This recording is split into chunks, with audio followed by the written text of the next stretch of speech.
Assalamualaikum warahmatullahi wabarakatuh. Nama saya Gilang Purnama dari kelas Agroteknologi B semester 4. Akan memaparkan mengenai sebuah jurnal yang berjudul Hasil Awal Kultur In Vitro Embrio Kacang dan Lupin untuk Pengurangan Siklus Generasi dalam Teknik Keturunan Benih Tunggal. Yang pertama, abstrak. Tujuan dari penelitian ini adalah untuk menetapkan kondisi in vitro untuk kultur embrio kacang dan lupin sebagai langkah pertama dalam pengembangan teknik keturunan benih tunggal yang dibantu secara in vitro untuk mencapai populasi yang homozigot. Selanjutnya, latar belakang penelitian. Tanaman kacang dan lupin berpotensi menjadi sumber yang kaya protein untuk diet manusia dan hewan. Saat ini, di Polandia, sumber protein utama adalah kue kedelai. Diimpor ke Polandia di jumlah 2 juta ton per tahun. Untuk substitusi kedelai dengan metode pemuliaan tanaman protein domestik untuk tinggi dan stabil, hasil legum biji-bijian harus dikembangkan. Sekitar 12 generasi diperlukan untuk mengembangkan kultivar baru dan di bawah pusat atau kondisi iklim Eropa Utara hanya satu generasi per tahun layak di lapangan. Untuk memperpendek siklus pemulihan tunggal, teknik seed descent (SSD) dikombinasikan dengan in vitro kultur embrio yang belum matang dapat menjadi alternatif untuk DH sistem. Hal-hal tersebut melatar belakangi penelitian ini. Metode penelitian.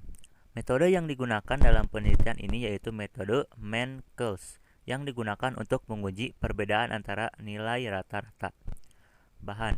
Bahan untuk penelitian terdiri dari 2 kultivar kacang, Citersky dan Accord, 2 lupin berdaun sempit kultivar Lupinus Augustifolius L, Cadril dan Sonnet, dan 2 kultivar lupin kuning, L. luteus L, Mister dan Tepper.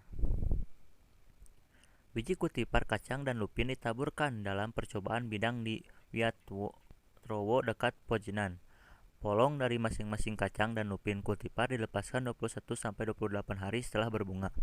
Ketika biji masih hijau tetapi berkembang sepenuhnya, biji diambil dari polong disterilkan dengan dip berurutan menjadi etanol 70% 3 menit dan larutan JPL yang mengandung 1,5% klor aktif selama 5 menit dan selanjutnya dibilas 3 kali dengan air steril. Hasil dan pembahasan. Yang pertama, hasil. Berikut adalah tabel hasil penelitian yang telah dilakukan. Pembahasan. Perbedaan yang sangat signifikan dalam panjang akar dan tunas dalam minggu-minggu berturut-turut budaya menunjukkan tingkat perkembangan tanaman yang relatif cepat. Tetapi beberapa perbedaan dapat dilihat antar spesies gambar 1A dan B. Dalam kasus lupin, tingkat perkembangan tunas dan akarnya serupa, terutama pada lupin kuning. Setelah 21 hari budidaya, rata-rata panjang pucuk kedua spesies lupin serupa, sekitar 2,3 cm. Tetapi akar sedikit lebih panjang pada lupin berdaun sempit daripada dalam warna kuning.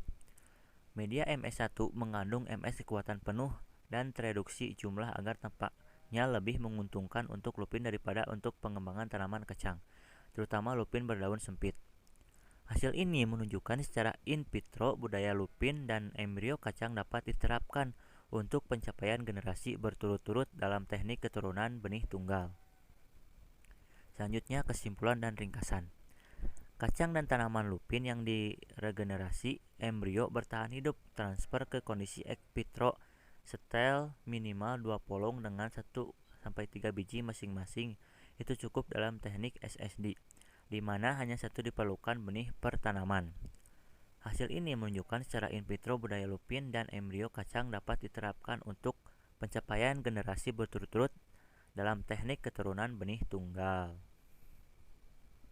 Selanjutnya, cara pendaftaran tanaman agar diakui sebagai tanaman asli Indonesia. Pendaftaran varietas lokal. Syarat-syaratnya: 1. Formulir pendaftaran varietas lokal yang sudah diisi dan ditandatangani oleh bupati atau wali kota atau gubernur atau lembaga atau institusi yang ditunjuk atau tim yang dibentuk sesuai dengan sebaran geografis varietas lokal di atas kertas bermeterai. Kedua, foto yang disebut dalam deskripsi dicetak berwarna di atas kertas DOP yang diperlukan untuk memperjelas deskripsinya. Ketiga, surat penunjukan atau surat pembentukan tim oleh bupati atau wali kota atau gubernur sesuai dengan sebaran geografis varietas lokal kepada lembaga atau institusi yang ditunjuk atau tim yang dibentuk. Apabila pendaftaran varietas lokal diajukan oleh lembaga atau institusi daerah atau tim. Pendaftaran varietas hasil pemuliaan. Syarat-syaratnya: yang pertama, formulir pendaftaran varietas hasil pemilihan yang sudah diisi dan ditandatangani oleh pemilik varietas hasil pemilihan di atas kertas bermeterai. Kedua, foto yang disebut dalam deskripsi dicetak berwarna di atas kertas dop yang diperlukan untuk memperjelas deskripsinya. Ketiga, surat penugasan kepada pemulia. Apabila varietas yang akan didaftarkan oleh lembaga atau institusi yang memperkerjakan pemulia.